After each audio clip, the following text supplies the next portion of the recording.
Catherine Bernardo update. Ay magkakasama ang family Bernardo. Nag-celebrate ng birthday ni Lexin. Yun, no? Kumain sila dyan sa isang restaurant. And enjoy. So, ito, IG story ni Catherine.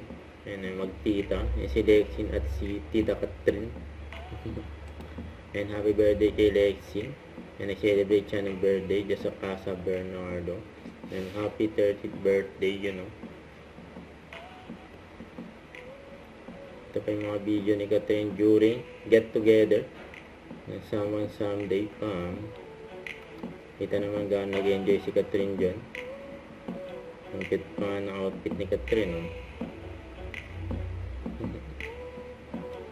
Saka pumasa rin si Catherine. Whitney drop challenge.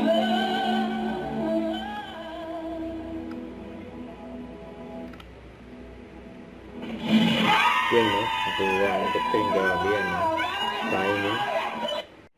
Don't forget to subscribe. Click the notification bell for more updates. Easy to switch shorting action live. Stay tuned for more videos. See ya.